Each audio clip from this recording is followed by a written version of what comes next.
The alien palace glowed with cold silver light. Hundreds of noble guests filled the hall, their tall and sharp figures covered in shining armor. Strange music echoed through the air as servants carried crystal bowls filled with glowing drinks.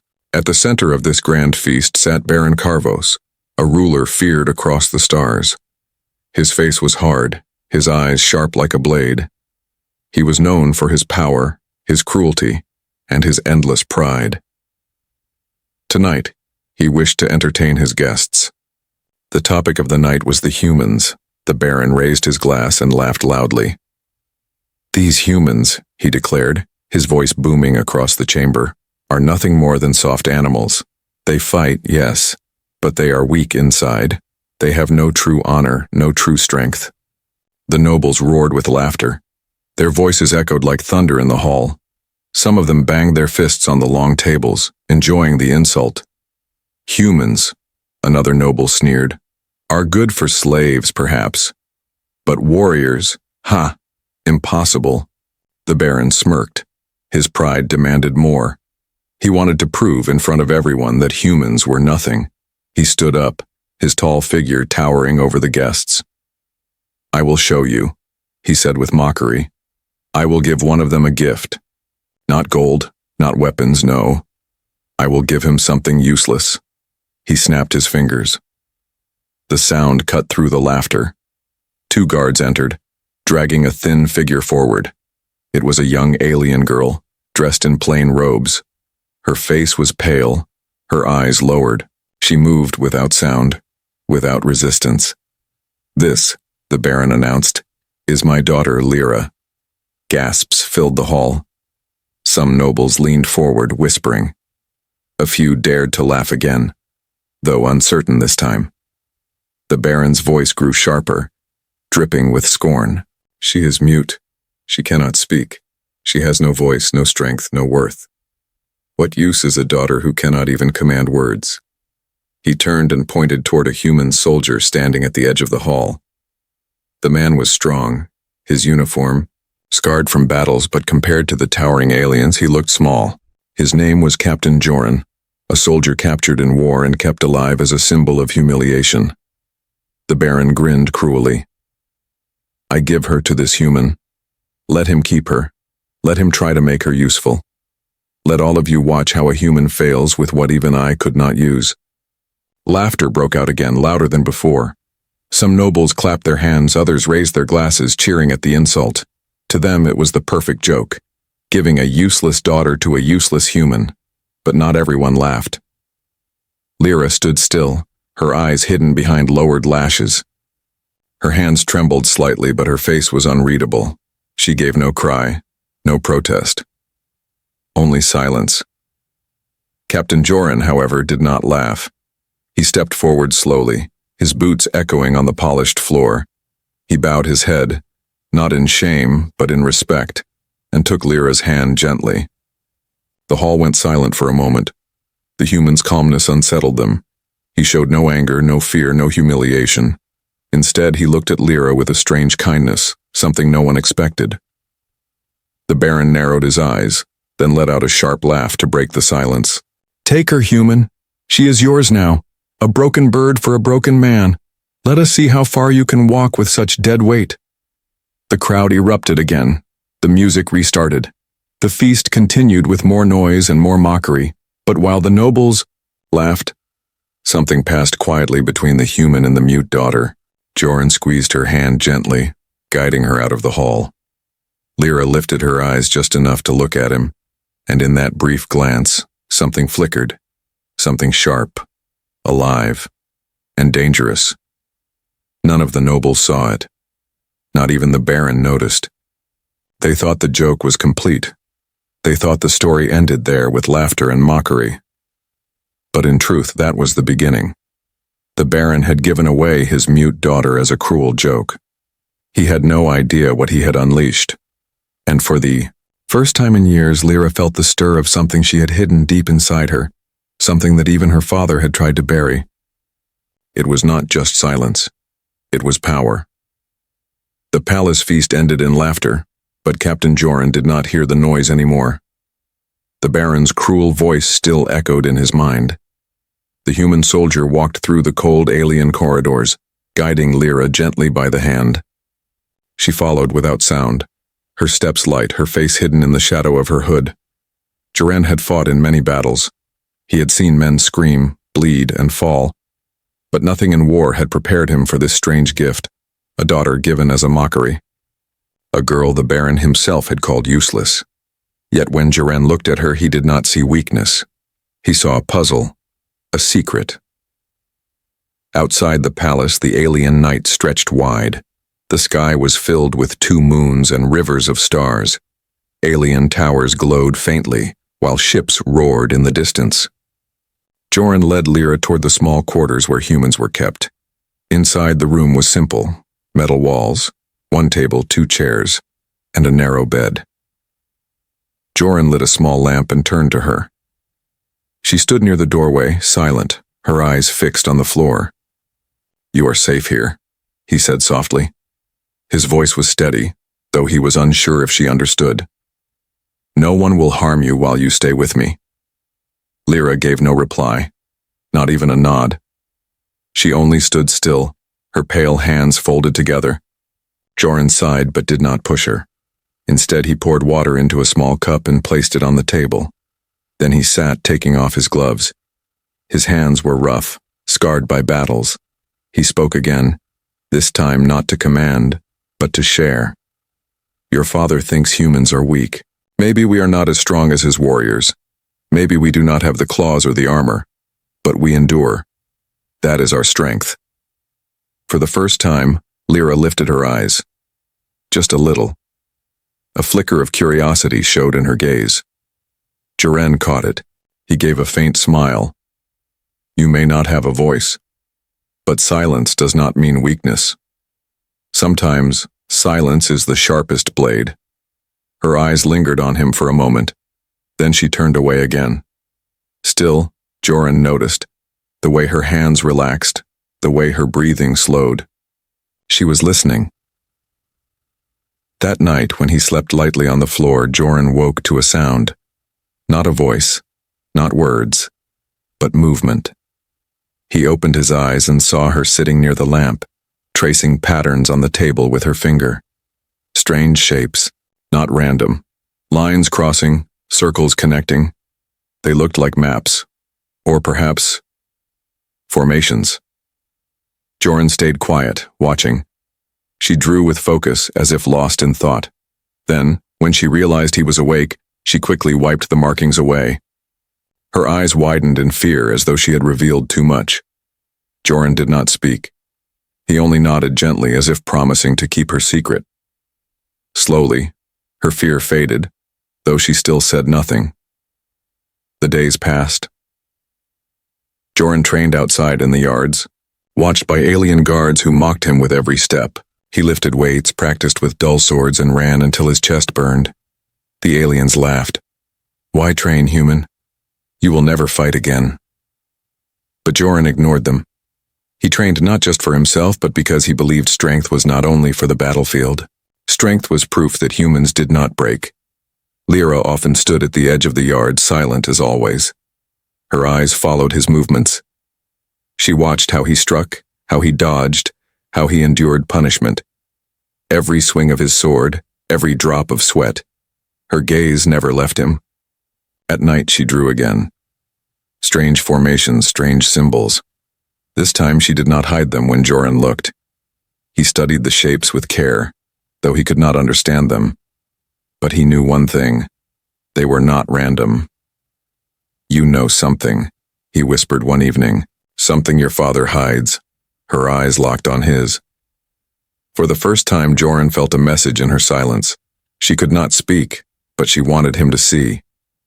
Then she pressed her finger to her lips, warning him. A sign. Keep quiet. Joren understood. The walls had ears. That night, as the moons lit the alien sky, Joren lay awake.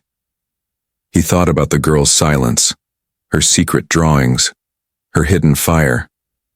The Baron had given her away to mock humans. But what if the Baron himself feared her? What If her silence was not weakness, Manar, but protection?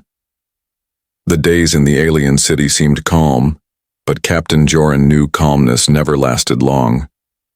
War was like a storm. It always started with whispers before the thunder came. And soon, whispers began. The servants in the palace spoke in hushed voices. The guards muttered during their watch. Merchants in the markets lowered their tones as soon as humans passed. Even the nobles, proud and cruel, looked over their shoulders more often. A new enemy had risen, an alien force stronger than the Baron's own armies. No one said their name aloud, but the fear in their eyes told the truth. This enemy was dangerous. Joran listened. He always listened. Though he was treated as less than a man, he was still a soldier.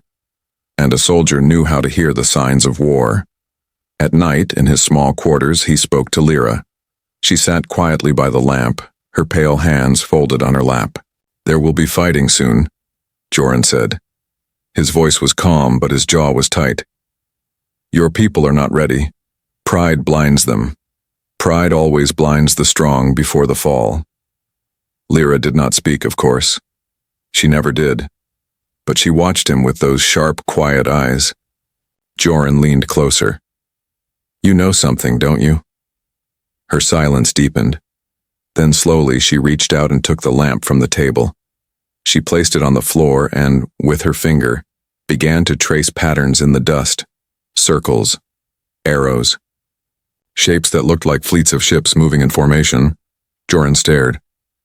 "That is how they will attack?" Lyra's eyes flicked up to his. She did not nod. She did not move. But her silence was an answer. Joran felt his chest tighten. She knew the enemy's plans. She understood their movements. But how? How could a girl the Baron had called useless draw maps of war?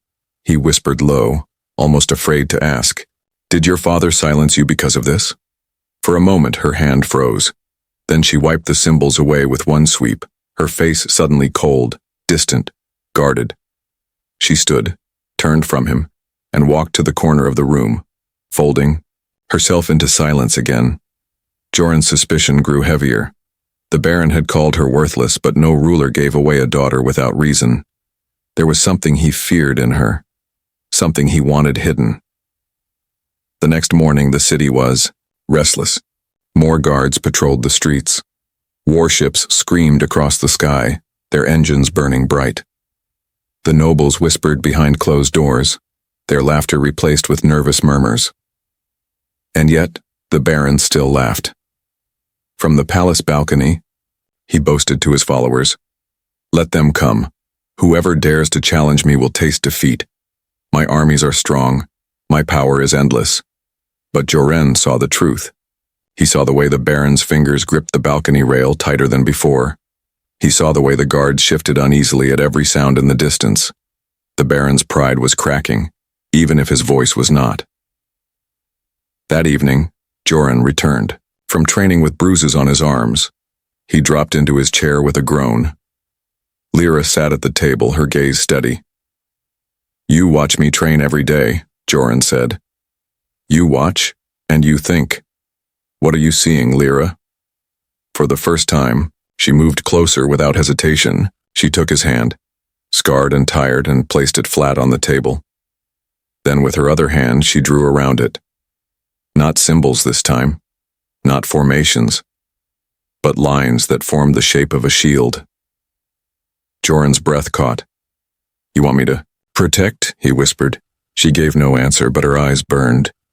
It was not the look of a helpless girl. It was the look of someone carrying a secret heavier than the stars.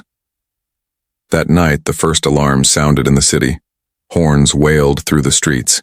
Soldiers ran to their stations. The ground shook as warships prepared to launch. The whispers of war had turned into a scream. Joran rushed to the window and saw fire in the distance.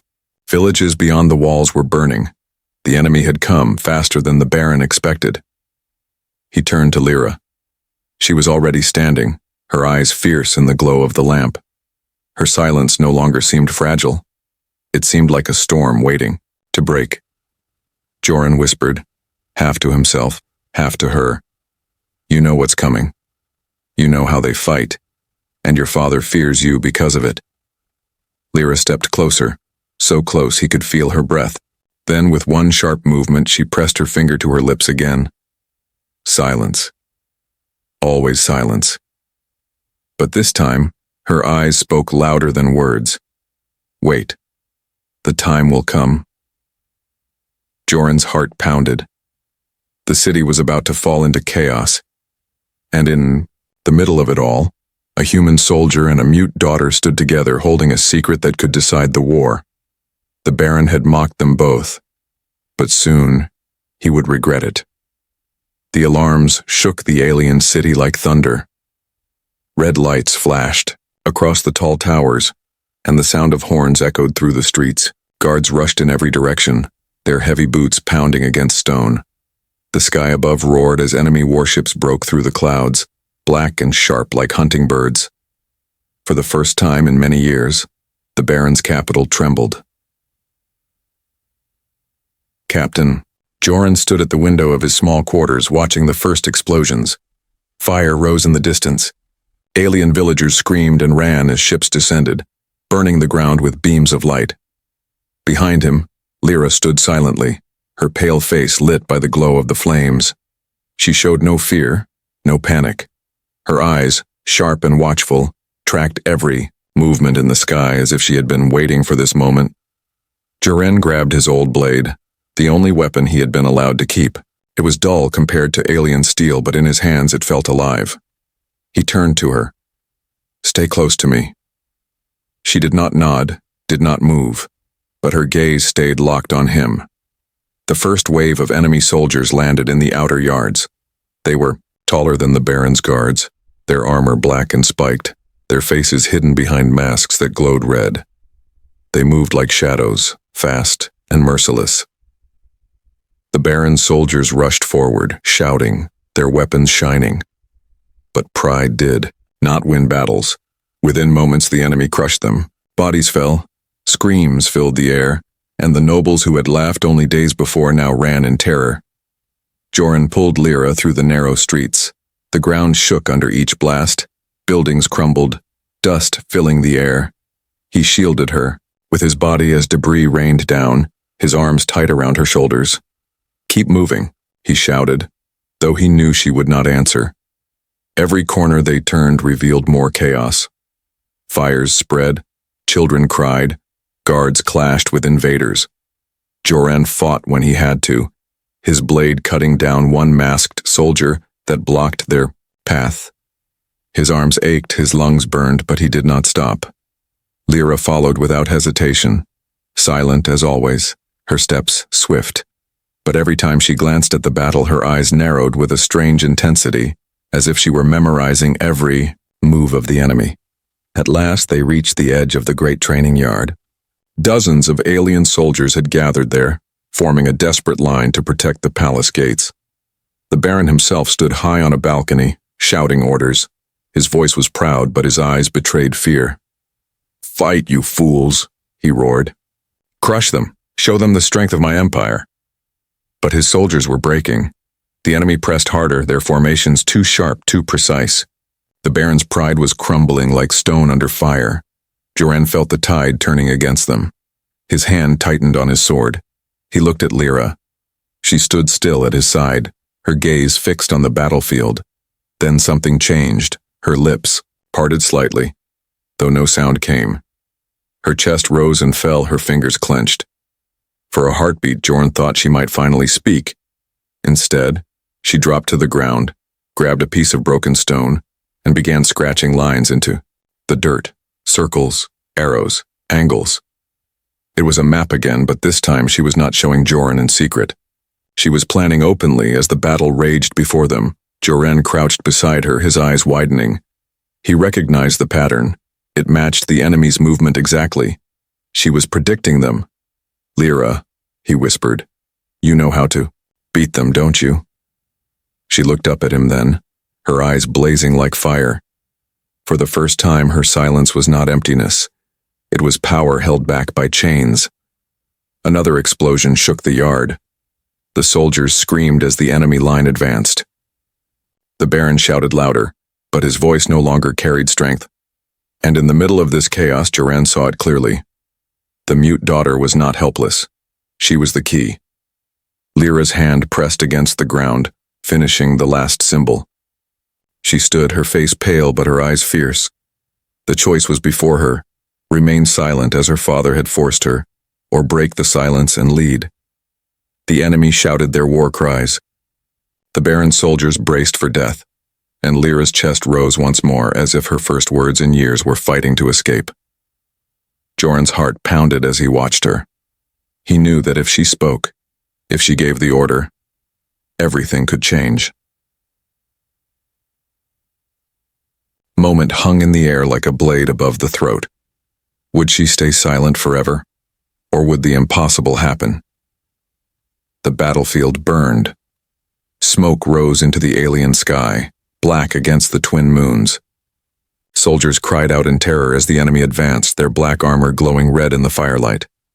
The Baron shouted from his balcony, but his orders were swallowed by fear. And in the middle of the chaos, a girl stood silent.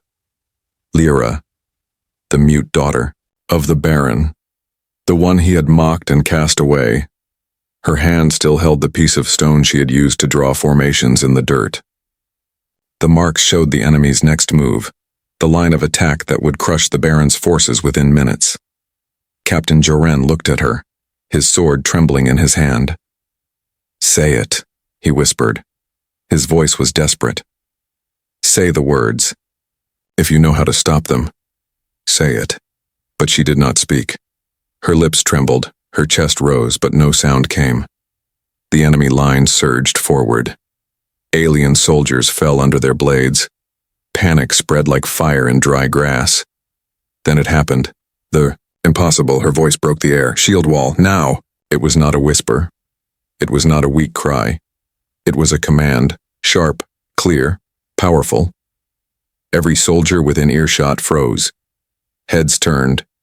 Even the enemy faltered, startled by the sound. The Baron's men, confused but desperate, obeyed without thinking. Shields locked together, forming a wall. The next enemy strike slammed into the shields, but this time the line held. Gasps spread through the battlefield. The mute daughter had spoken. Her eyes burned with fire as she stepped forward, her voice rising again. "Second line. Advance. Push left flank. Cut off their spearhead."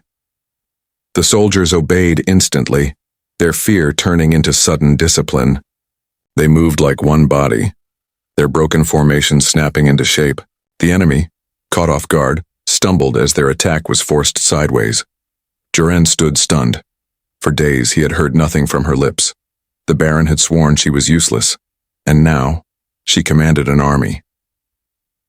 The battle shifted. The Baron, standing high above, stared down in shock, his face drained of color. His mouth opened, but no words came. The voice he had silenced for years now roared across his battlefield. "Archers, fire at their rear, cut their retreat." Lyra's voice rang again. The air filled with arrows, striking the enemy from behind. Their formation cracked. The once invincible invaders staggered. A murmur spread among the Baron's soldiers. "The daughter. She speaks. She leads." Lyra did not hear them. She was lost in the flow of the battle, every word of command pouring out like a river long dammed. She moved her hands as she spoke, sharp and precise, directing soldiers, shifting lines, predicting every move before it happened. Her silence had been a prison. Now her voice was a weapon. The enemy tried again, pushing forward with fury. But this time, the Baron's army moved with unity. They shifted exactly where Lyra told them, blocking strikes, countering traps, striking weak points. For the first time that night, the invaders fell back. Joran fought beside the soldiers, his blade flashing, but his eyes kept turning to her. He felt as though he was watching a legend born in fire. Above, the Baron finally found his voice. His roar shook with rage. "No, stop her. She is nothing. She is mine to command." But his words meant nothing now. The soldiers no longer looked to him. Their eyes followed only the girl, the mute daughter who spoke. And in that moment, the Baron's power cracked. His control, built on fear and mockery, began to crumble. Lyra raised her hand high, her voice cutting through the chaos. Forward, strike their center, break them now. The army roared as one, charging with renewed fury. The ground shook under their march. The enemy, stunned and broken, began to retreat into the smoke. Joran rushed to her side, his chest heaving with breath. He looked at her, his eyes wide. You spoke. Lyra's face glistened with sweat, but her gaze was steady. Her lips curved slightly, not into a smile, but into resolve. I will not be silent, she said. Her voice was low now, but strong. Not anymore. Joran felt the weight of her words. It was more than a battle cry. It was a vow. All around them, soldiers whispered in awe. The mute daughter had spoken. The girl cast aside had led them to victory in the darkest hour. But deep in the smoke, the enemy had not vanished. They regrouped, their red eyes glowing like embers. This was not the end. It was only the first clash. And high on the balcony, the Baron's hands gripped the rail so tightly his knuckles turned white. His pride was bleeding. His mockery had turned into shame. The voice he had buried had risen to command his army, and he knew with cold dread that nothing would ever silence her again. The battlefield was quiet at last. Smoke drifted in the night air, carrying the bitter smell of ash and blood.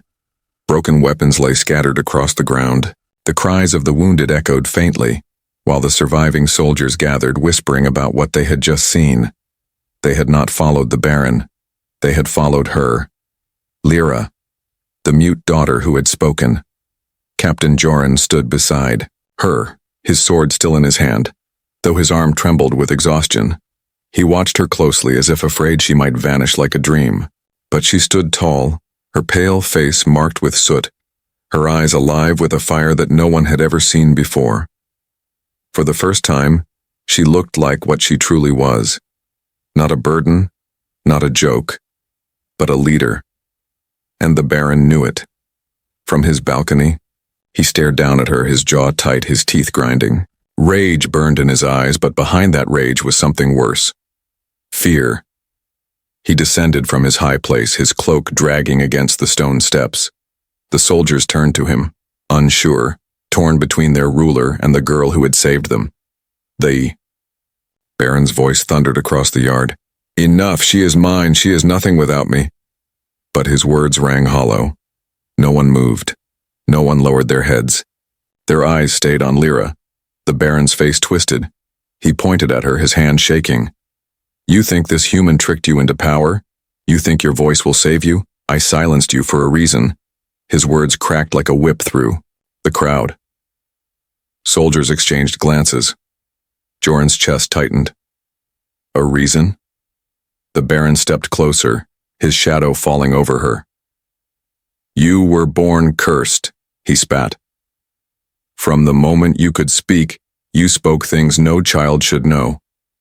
Battle plans, weak points and defenses, strategies so sharp they cut through my own generals. You were not a daughter. You were a weapon I could not control. Gasps spread among the soldiers. The Baron's eyes burned with hate. I took your voice because it was dangerous, because it did not belong to you. It belonged to me. And now, you dare raise it against me. Lyra did not flinch. For the first time she spoke back, her voice steady and cold. You feared me, father, not because I was cursed, but because I was stronger than you. The words struck like a blade. Soldiers murmured louder now, their whispers rising into a storm. The Baron's proud mask cracked under their eyes. Joran stepped forward, placing himself between them, his sword raised. You silenced her because you were weak. You mocked her because you feared what she could become.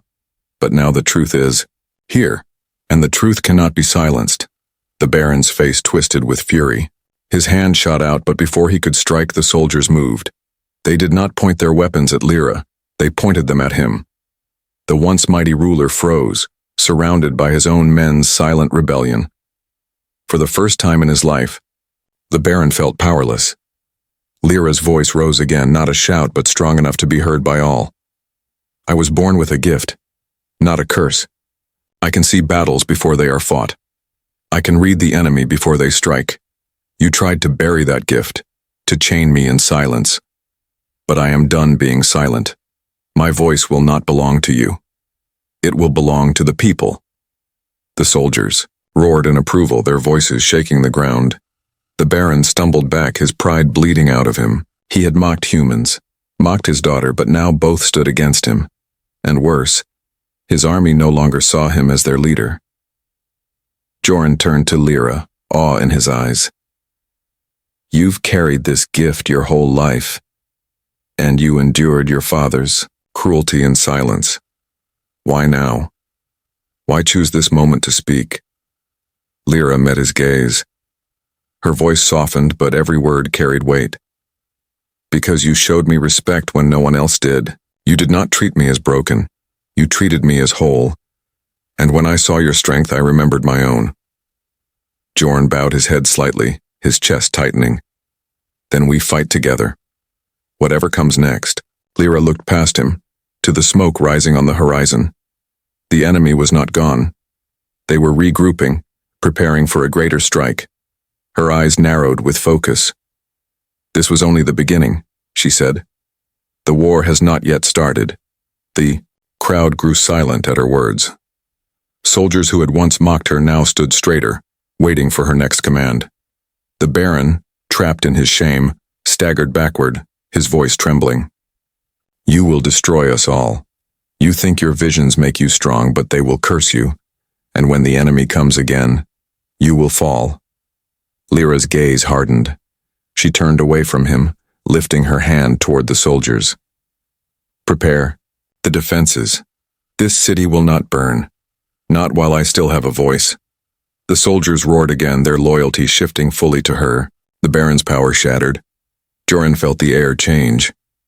What had begun as a cruel joke was now something greater. A legend was rising before his eyes. The mute daughter was no longer silent, and the empire would never be the same. The city stood on the edge of ruin. Towers smoked, streets cracked under the weight of battle, and the cries of the wounded echoed through the night. Above it all, the enemy regrouped in the sky. Their warships glowed red like burning suns, preparing for another strike. But now the people of the empire did not look to the Baron for orders. They looked to her. Lyra stood in the great yard, her robes torn, her face streaked with dust and ash. Yet she held herself tall, her voice clear as she gave orders to soldiers twice her size. Rebuild the shield wall on the east side, she commanded. Archers, take the high towers. Cavalry, circle to the west and cut off their retreat. Every soldier obeyed. No hesitation. No doubt. The mute daughter was no longer mute. She was their commander. Beside her, Captain Joran gripped his sword tightly. His body ached, but his spirit burned. For the first time since his capture, he felt hope, not just for himself, but for all of humanity. He leaned close to her. They're coming with everything they have. If we fail now, the city falls. Lyra turned her gaze to him, her eyes fierce but calm. Then we will not fail. Above them, horns blasted. The enemy descended like a storm. Their ships unleashed fire. Their soldiers poured into the streets, their war cries shaking the very ground. The Baron, still standing on his balcony, shouted in vain. His voice cracked, his pride broken. No one listened. His time was over. Tiuach. Battle began again. The enemy struck hard, but this time the defenders moved like one body. Shield walls braced. Arrows rained down from the towers. Cavalry cut through the enemy flanks. Every movement followed Lyra's commands. Her voice rang above the clash of steel. Hold the line. Push them back. Do not break. Joran fought at her side, cutting down soldiers that slipped through. His blade was dull, his arms heavy, but every strike was fueled by her voice. She was not just guiding the army, she was giving him strength too. The enemy pressed harder. Their commander, a giant clad in black armor, marched forward with a weapon that burned like fire. He cut down soldiers as if they were grass. Fear rippled through the line. For a moment, the defenders faltered. Lyra's voice rose, sharper than the roar of the enemy. "Do not fear him. He bleeds like all of us. Surround him. Strike from every side." Her words cut through despair. The soldiers rallied, forming a circle.